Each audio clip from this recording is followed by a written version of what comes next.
Hey guys, so today you and I are going to talk about bad software. So let's get into it.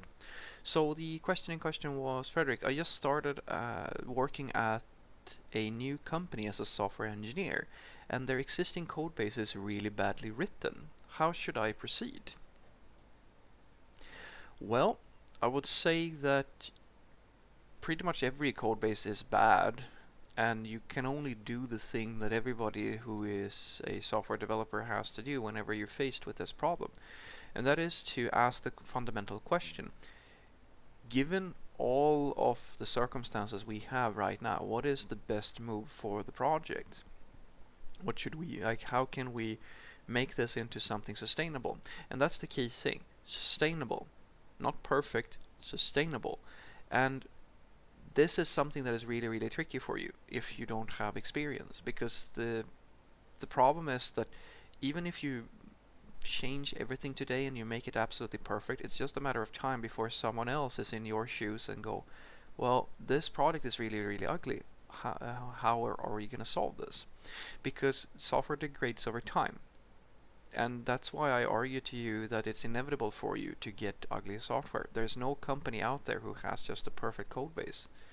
And let me just kind of walk you through the way that I see it, because it happens over time. So it starts out because no one has ever sat down and thought, I'm going to write really, really shitty software because that is the way we do things. Most people start out trying to build the best system given the circumstances that they have. And then the person writing that software has to make some assumptions because you can't know the future. So you just have to say, okay, today the system needs to do this. All right. And if you're extra good, or if you're a really good software developer, you will have a sixth sense for how to structure your code, not because you premature optimize or anything like that. You just know, kinda. Well, yeah, if I write in this way, this is probably going to be the sustainable solution. And then tomorrow there's a new set of requirements, and so you have to repeat that process, and then you do it again and again and again, and that continues. And over time, you will realize that some of the choices that you make, and in many cases the requirements may be in line with what you expected them to be, but sometimes there's something really, really wildly different that you didn't foresee, and you need to make compromises and cut corners because you can't predict the future. So at some point, your system will degrade as it grows, because scale usually has that effect on software, and especially over time.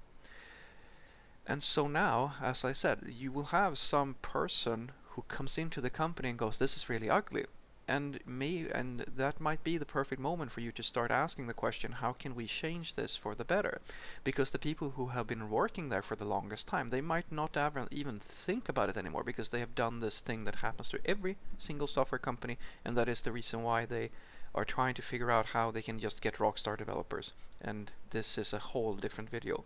But every single software company has complacent programmers. No exclusions, not even Google or Facebook or whatever. I don't care which company it is.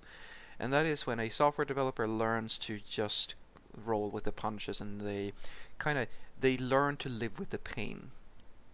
The system has degraded to a point where there are these weird things that has to happen and all this bad code, and they just learn how it works, and they learn how to live with it because they have no energy left to just continuously keep on this process, because as I said, it's endless.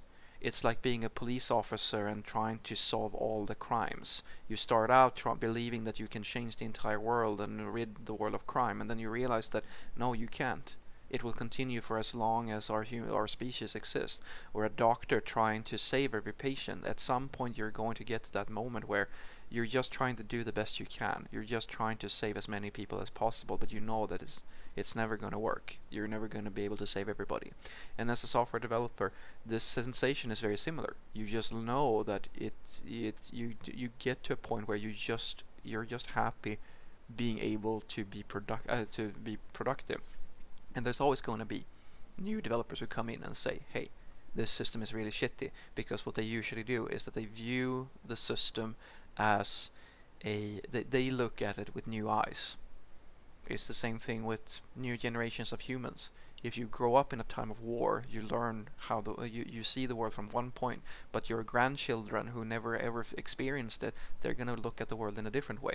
It's the same principle. So now the only thing you can really do here is to understand that yes, you can now make an effort and make things improve things. Usually the easiest way to do this is to make a cost value analysis and say, okay, this is where experience is really important, because the good developers, they do this really well. The bad developers are just annoying and usually fuck things up even worse. Where you have to make a cost value, you make the analysis and you say, okay, these parts are working well enough, because that's the thing. If you really did pay attention now, there is never going to be perfect code. And in other words, it's not sustainable for you to try to write perfect flawless software, because even if you do it today, it's just a matter of time before somebody else comes along and makes it not perfect, even if that person might even be you, because the requirements could change at any moment and you don't really know. So you have to make an appropriate investment for making things better. Think of it as instead of trying to get into shape by going to the gym for 8 hours every day. When you try to get into shape, that's the investment is too large. Make a commitment to go 2 hours maybe, or something like that, which is over time going to lead to a healthier lifestyle. It's the same principle. Make an investment that is going to right here, right now, make things move in the right direction. And usually that means starting a migration of some sort. Maybe it means adding more tests because there's a lot of lack in testing. Try to identify the pain points instead of trying to just find quote unquote ugly code. Because if you look hard enough, every single code base is ugly. So what I want you to take away from this is that you will continue this process of discovering the bad code forever. And when you have fixed all these issues that you found in your company and you feel that the code is pretty nice, or at the very least you have gotten to a point where you realize that, well, this is as good as I can make this code because I can't really, for reasons, make it even nicer, then a new person is going to start working in your company and complain over how bad the code is, because it's an endless process. And the people who are on the journey up until the point that new person starts, they won't feel the same way about the software usually. They will learn how to live with the pain. And then the new person who's never experienced this pain comes in and sees things with new eyes, and then everything starts over again. And this is endless. It will continue forever. So try to remember that when you try to fix a bad code base, realize that the goal for you now is not to try to fix the entire system to make it perfect, because it's not going to be sustainable for you. The thing that you need to do is to figure out where are the pain points, where are the really severe issues that are actually affecting the overall productivity of the people working there and the quality of the application, and figure out which of these things can I fix. Pick your battles, because there's always going to be the problems. You can't fix all of them, so focus on the ones that you can act on and then move things in the right direction. And before you know it, I promise you, someone is going to go and come to you and tell you what I'm telling you right now. Most developers at some point will fix the problems that they can fix, but get complacent with the problems that feel insurmountable. And it's going to happen to you too. I promise you it's going to happen to you. Have a great day.